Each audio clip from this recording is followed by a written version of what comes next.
Hi guys, തൊഴിൽ മീഡിയയിലേക്ക് big boss ടോക്കിലേക്ക് വീണ്ടും സ്വാഗതം. രേണു സുധിയും അക്ബറും തമ്മിലുള്ള കാര്യങ്ങളെക്കുറിച്ച് മാത്രമാണ് ഇന്ന് സംസാരിക്കുന്നത്. മൂന്നാമത്തെ എപ്പിസോഡാണെന്ന് തോന്നുന്നു. ബിഗ് ബോസ് മലയാള സീസൺ 7 രേണു സുധിയെ സെപ്റ്റിക് ടാങ്ക് എന്ന് വിളിച്ചത് കാരണത്തെക്കുറിച്ച് അക്ബർ അവൾ ആണെന്ന് എനിക്കറിയില്ലായിരുന്നു എന്നൊരു സോറിയുടെ ഡ്രാമ നാടകവും ബിഗ് ബോസ് എന്ന് പറയുന്ന മലയാള സീസൺ 7 രേണു സുധിയെ പ്രേമം കൊള്ളക്കാരി എന്ന് അക്ബർ വിളിച്ചത് ബിഗ് ബോസിന് ഒരു പുതിയ അരം തന്നെ, ഒരു പുതിയ താരം തന്നെയാണ്. അപ്പോൾ പ്രകടനമാണ്. എന്നാൽ മനഃപൂർവമല്ലാതെ അവളെ വേദനിപ്പിച്ചിട്ടുണ്ടെങ്കിൽ പിന്നീട് അവളോട് ക്ഷമ ചോദിക്കാൻ അദ്ദേഹം സമ്മതിച്ചു. അങ്ങനെ ഒരു സെപ്റ്റിക് ടാങ്ക് എന്ന് പറയുന്ന വേർഡ് ഉപയോഗിച്ച് രേണു സുധിയെ കളിയാക്കിയുണ്ടായി. ഇതൊക്കെ ഹൈലൈറ്റഡ് വേഷനാണ്. ബിഗ് ബോസ് മലയാള സീസൺ 7 പുതിയ ടാസ്കിൽ അക്ബർ രേണു സുധിയെ സെപ്റ്റിക് ടാങ്ക് എന്ന് വിളിപ്പിച്ചു. അപ്പോൾ പലർക്കും പല പേരുകളുണ്ട്. നമ്മളുടെ ഹീറോക്ക് അനീഷിന് മുള്ളംപന്നി എന്നായിരുന്നു. അത് അയാൾ ഏറ്റെടുത്തിട്ടുണ്ടായിരുന്നു. രേണു സുധി പ്രതികരിച്ചതിന് ശേഷം രേണു സുധിയെ സെപ്റ്റിക് ടാങ്ക് എന്ന് വിളിച്ചതിൻ്റെ കാരണം അക്ബർ പിന്നീട് വിശദീകരിച്ചു. തൻ്റെ പരാമർശങ്ങൾ, അതായത് അവരെ വേദനിപ്പിച്ചിട്ടുണ്ടെങ്കിൽ ക്ഷമ ചോദിക്കാൻ തയ്യാറാണെന്നും പറഞ്ഞു. ബിഗ് ബോസ് മലയാള സീസൺ 7 കൂടുതൽ നാടകീയമായി മാറുകയാണ്. ബിഗ് ബോസ് വിവിധ വിഷയങ്ങളിൽ വീട്ടുകാർ തമ്മിൽ തർക്കം നിലനിൽക്കുന്നു. എന്നിരുന്നാലും രേണു സുധിക്കെതിരെ അക്ബറിൻ്റെ പരാമർശം ബിഗ് ബോസിന് പോലും ഒരു പുതിയ താരം തന്നെ അവസ്ഥയാണ് സൃഷ്ടിക്കുന്നത്. അക്ബർ രേണു സുധിയെ സെപ്റ്റിക് ടാങ്ക് എന്ന് വിളിച്ചു. ഈ പരാമർശം വികാരഭരിതമായ ഒരു പ്രസ്താവനയ്ക്ക് കാരണമാകുകയാണ്. അക്ബർ തൻ്റെ ഒരു അഭിപ്രായങ്ങളിലൂടെ സ്ത്രീത്വത്തെ അപമാനിച്ചു എന്ന് പറഞ്ഞ വനിതാ മത്സരാർത്ഥിയിൽ നിന്ന് ശക്തമായ ഒരു പ്രതികരണം. എന്നാൽ മനഃപൂർവ്വമല്ലെങ്കിലും അവളെ വേദനിപ്പിച്ചിട്ടുണ്ടെങ്കിൽ ക്ഷമ ചോദിക്കാൻ അക്ബർ പിന്നീട് സമ്മതിച്ചു. ബിഗ് ബോസിലെ നിന്നുള്ള ഏറ്റവും പുതിയ നാടകത്തിലേക്ക് ഒരു എത്തിനോട്ടം ഇതാണ്. അത് ശരിയാണ്. അപ്പോൾ രേണു സുധി അങ്ങനെ വിളിച്ചപ്പോൾ അക്ബറിലെ രേണു സുധി വേറൊരു പേരും വിളിച്ചിട്ടുണ്ടായിരുന്നു. ഒരു മൃഗത്തിൻ്റെ ഭാഷയിൽ സംസാരിച്ചു. പക്ഷെ അത്രക്കും ഇതിനെക്കാട്ടിയും ഇതാണ് ഏറ്റവും സെപ്റ്റിക് ടാങ്ക് എന്ന് പറയുമ്പോൾ ഒരാളെ തീരെ അപമാനിക്കുന്ന വീടായിരുന്നു. ബിഗ് ബോസ് മലയാള സീസൺ 7 3-ാം ദിവസത്തെ കഥയാണിത്. അപ്പോൾ രേണു സുധിയെ സെപ്റ്റിക് ടാങ്ക് എന്നാണ് അക്ബർ വിശേഷിപ്പിച്ചത്. മത്സരാർത്ഥികൾ മറ്റ് വീട്ടമ്മമാർക്ക് ഓമന പേരു വളർത്തു മൃഗങ്ങളുടെ, അതായത് ഓമന പോറു, അതായത് വളർത്തു മൃഗങ്ങളുടെ പേരുകൾ നൽകാനുള്ള ഒരു ടാസ്ക് നൽകി. ബിഗ് ബോസിൽ പോകുന്ന എല്ലാവർക്കും അങ്ങനെ ഒരു ടാസ്കും. അവിടെ പോയാൽ ഒരു പുതിയ പേരിടുക, പുതിയൊരു നാമം ഉണ്ടാക്കുക. അത് ബിഗ് ബോസിൻ്റെ ചടങ്ങാണ്. അപ്പോൾ മത്സരാർത്ഥികൾ അവർക്ക് ഇഷ്ടപ്പെട്ടതും ഇഷ്ടപ്പെടാത്തതുമായ പേരുകൾ അവർ തിരഞ്ഞെടുത്തത് അവയ്ക്കൊരു പേര് നൽകണമായിരുന്നു. എല്ലാ മത്സരാർത്ഥികളും പരസ്പരം പേരുകൾ ഉണ്ടെങ്കിലും അക്ബറിന് രേണു സുധിയെ സെപ്റ്റിക് ടാങ്ക് എന്ന്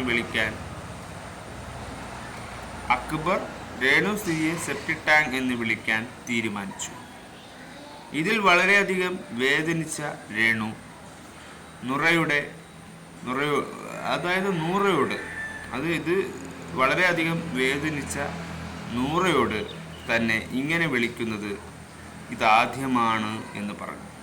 ആരെയും അങ്ങനെ വിളിക്കരുത്, ഞാനൊരു സ്ത്രീയാണെന്ന്, വിധവയാണ് എന്ന് അക്ബറിൻ്റെ പരാമർശങ്ങളിൽ സ്ത്രീത്വത്തിന് അപമാനമാണ് എന്നാണ്. പങ്കാളിയില്ലാത്തവർക്ക് ഇത്രയധികം തിരിച്ചടികൾ നേരിടേണ്ടി വരുന്ന നിങ്ങൾക്കറിയാമോ? ആർക്കു വേണ്ടി ശബ്ദമുയർത്തുന്നതാണെന്ന് ഞാനിവിടെ നിലകൊള്ളുന്നത്? അവർ പറഞ്ഞു. 2023 അന്തരിച്ച കൊല്ലം സുധി. 2023 കൊല്ലം സുധിയുടെ വേർപാട് കേരളം അറിയുന്നത്.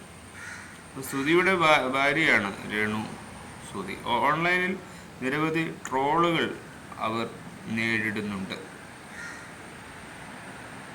ഇതിനിടയിൽ രേണുവിന് വേദനിച്ചാൽ ക്ഷമ ചോദിക്കാൻ തയ്യാറാണെന്ന് അക്ബർ പറഞ്ഞു.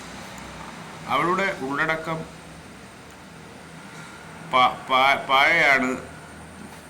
പായ എന്നാണ് ഞാൻ ഉദ്ദേശിച്ചത്. അവ പ്രശസ്തമാക്കണമെന്നും എനിക്ക് തോന്നിയില്ല. അതുകൊണ്ട് ഞാൻ അവളെ അങ്ങനെ വിളിച്ചത്. അവർ വിധവകളെ പ്രതികരിക്കുന്നുണ്ട് എന്ന് എനിക്കറിയില്ലായിരുന്നു. രേണു ചേച്ചിക്ക് വേദനിച്ചെങ്കിൽ ഞാൻ ക്ഷമ ചോദിക്കാൻ തയ്യാറാണെന്ന് ക്യാമറയിൽ നോക്കി അദ്ദേഹം പറയുകയും ചെയ്തു.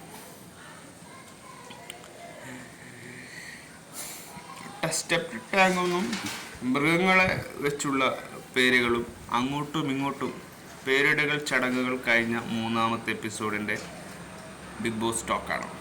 അപ്പം രേണു സുധിക്ക് അത് വേദനിക്കും. രേണു സുധിക്ക് അറിയാലോ, എന്തെങ്കിലും കിട്ടിയാൽ വലിയ വിവാദത്തിലെത്തിക്കുന്ന ഒരു ശൈലി രേണു സുധിന്ന് ഇതൊക്കെ ഉണ്ട്. എന്നാലും ഒരു അമ്മ എന്ന ടാഗ് ലൈൻ അവിടെ ഉണ്ടാക്കിയെടുക്കാൻ രേണു സുധി നന്നായി കഷ്ടപ്പെടുന്നുണ്ട് എന്ന് എനിക്ക് തോന്നുന്നു. അക്ബർ വന്ന ഒരു പാട്ട് സിംഗറാണ്. അയാൾ ഒരു നല്ലൊരു ഗായകൻ തന്നെയാണ്. അദ്ദേഹത്തിന് ചെന്നായക്കൂട്ടങ്ങളെ പറ്റിയുള്ള ഒരു വേർഡ് ഉപയോഗിച്ചാണ് വേട്ടപ്പട്ടി എന്ന പേരിലാണ് അറിയപ്പെടുന്നത് ബിഗ് ബോസിൽ. അപ്പോൾ വേട്ടപ്പട്ടി എന്ന് പറഞ്ഞാൽ വേട്ടക്കാരൻ. ഇത്തരത്തിലുള്ള പരാമർശങ്ങൾ ഉണ്ടാവാറുണ്ട്. അതായത് പേര് മാറ്റങ്ങൾ, നിക് നെയിം എന്ന് പറയും. അപ്പോൾ അതായിരുന്നു 3ാം ദിവസം ബിഗ് ബോസിൽ നടന്ന കൊപ്രായങ്ങൾ എന്നൊക്കെ പറയാം. അപ്പോൾ ബിഗ് ബോസ് ഷോ ഒരു എൻ്റർടൈൻമെൻറ്റ് ഷോ ആണ്.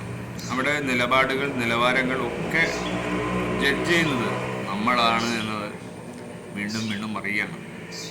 ഒരു ഷോ, ഒരു റിയാലിറ്റി ഷോ, പബ്ലിക്കിൽ അത് റിയാലിറ്റി പെടുന്നില്ല. നമ്മളെ അടുത്ത് എത്തുമ്പോൾ അത് വെറും ഒരു ഷോ, പക്ഷെ റിയാലിറ്റി ഷോ ആണെന്നാണ് അറിയപ്പെടുന്നത്. അപ്പോൾ പ്രാവശ്യത്തെ ബിഗ് ബോസ് നന്നായി കളിച്ചുകൊണ്ടിരിക്കുക. പ്രേക്ഷകർക്ക് എന്താണോ ബിഗ് ബോസിൽ നിന്ന് കിട്ടേണ്ടത് അത് രീതിയിലുള്ള പ്രകടനങ്ങൾ ബിഗ് ബോസ് അങ്ങോട്ടും കൊടുക്കുന്നുണ്ട്. ഇങ്ങോട്ട് ചെളി വരുമ്പോൾ അങ്ങോട്ട് നന്നായി 7ൻ്റെ പണി തന്നെ കൊടുക്കുക, എന്നിട്ട് 8ൻ്റെ പണി തീരുമാനിക്കട്ടു. അപ്പോൾ 7ൻ്റെ പണി തന്നെ ബിഗ് ബോസ് മത്സരാർത്ഥികൾക്ക് കൊടുത്തുകൊണ്ട് തന്നെയാണ് കളി മുന്നോട്ട് പോകുന്നത്. സ്മാർട്ട്, ഇങ്ങനെ തന്നെ പോകണം. ഇതാണ് നല്ലൊരു വൈബ്. ഈ രീതിയിൽ ബിഗ് ബോസ് തുടരണം. ഇങ്ങനെ തന്നെ തുടർന്നു പോയാൽ ബിഗ് ബോസിൻ്റെ ഒരു മീറ്റും അത് വളരെ നല്ലൊരു ബിഹേവ് ആയിരിക്കും. പ്രേക്ഷകർക്കും കാണികൾക്കും നമുക്കും കാണുന്ന പ്രേക്ഷകരുടെ ഒരു മടുപ്പ് ഉണ്ടാവില്ല. പഴയ ബിഗ് ബോസ് പോലെ ഒന്നും ഒരു മടുപ്പ് തോന്നിപ്പിക്കില്ല. രേണു സുധി പിന്നെ എന്ത് വിവാദത്തിലും ഇങ്ങനെയാണ് പുറത്തും.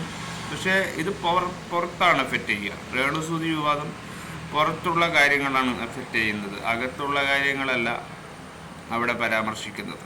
പുറത്തുള്ള നമ്മളോടുള്ള വെറുപ്പുകളും വിയോജിപ്പുകളും ഒക്കെ ആയിരിക്കും. ചിലപ്പോൾ സോഷ്യൽ മീഡിയയിലുള്ള അലിഗേഷൻസിനെതിരെ ആയിരിക്കും രേണു സുധിക്ക് അവിടെ ഒരു പൊട്ടുന്നുണ്ടാകുക. അപ്പോൾ അതിനനുസരിച്ചായിരിക്കും രേണുസുതി കളിക്കുന്നുണ്ടാകുക. ആ കളി അവസാനം ഏത് കപ്പിൽ തന്നെ തീരും, അല്ലാതെ എലിമിനേഷനിൽ ഔട്ടാകും എന്താണെന്ന് നമുക്ക് പറയാൻ കഴിയില്ല. ജസ്റ്റ് ഇറ്റ് ദ വാട്ടർ, സംഭവിക്കേണ്ടത് സംഭവിക്കുക തന്നെ ചെയ്യും. പക്ഷേ ഇവിടെ നമുക്ക് കൺഫ്യൂഷൻ ഉള്ളത്, അക്ബർ എന്ന് പറയുന്ന ഷോ മത്സരാർത്ഥിയിൽ എന്താണ് നമുക്ക് അക്സെപ്റ്റ് ചെയ്യേണ്ടതെന്നാണ് നമ്മൾ ചിന്തിക്കുന്നത്. അക്ബർ എന്ന് പറയുന്ന ഒരു സിംഗറിൽ നിന്ന് എന്ത് പെർഫോമൻസ് ആണ് നമ്മൾ വെയിറ്റ് ചെയ്യേണ്ടിയിരിക്കേണ്ടതെന്നാണ് ചിന്തിക്കുന്നത്. ഷാനവാസും അതുപോലെ തന്നെയാണ് മുന്നോട്ട് പോകുന്നത്. അതുപോലെ സിനിമയിൽ അഭിനയിച്ച വില്ലൻ ക്യാരക്ടർ അവരുടെ അപ്പാനു ശരത്തും വല്ലാതെ ചൊറിയാനുള്ള മാത്രം ഇറിറ്റേറ്റഡ് ക്യാരക്ടറാണെന്ന് തോന്നുന്നു. സിനിമ റിയാലിറ്റി അല്ല,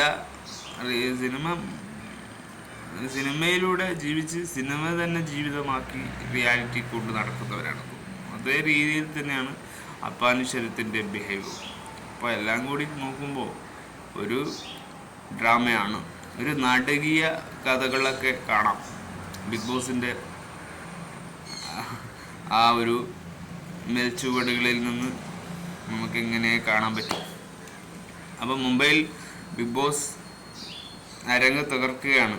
അപ്പോൾ അതിൻ്റെതായ ആ ഓരോ കോണ്ടൻറ്റും നമ്മളിലേക്ക് എത്തുക, അത് നമുക്ക് ഒരു റിയാക്ഷൻ ചെയ്യാനുള്ള സമയത്തിലേക്ക് എത്തിക്കുക. വളരെ ബ്രില്യൻറ്റ്. ഞാൻ കുറച്ച് വൈകുന്നു, അത്രമാത്രം. നാളെ 4 അല്ലെങ്കിൽ ഇന്ന് തന്നെ ചിലപ്പോൾ 4 എപ്പിസോഡ് ഇടും. അപ്പം വേഗം ഇടണം, വളരെ വൈകി പോകുന്നു എന്നതാണ് എനിക്കറിയാം. അപ്പോൾ ഇപ്പോൾ എനിക്ക് ഇതാണ് ബിഗ് ബോസിൻ്റെ അഭിപ്രായം. കാരണം ഇതാണ് ഏറ്റവും നമുക്ക് ഇനി അടുത്തത്. ഇനി നവീൻ്റെ കളിയാണ്. നവീൻ വളരെ തന്ത്രശാലിയാണ്. നവീൻ്റെ കഥകൾ നമുക്ക് പിന്നീട് പറയാം.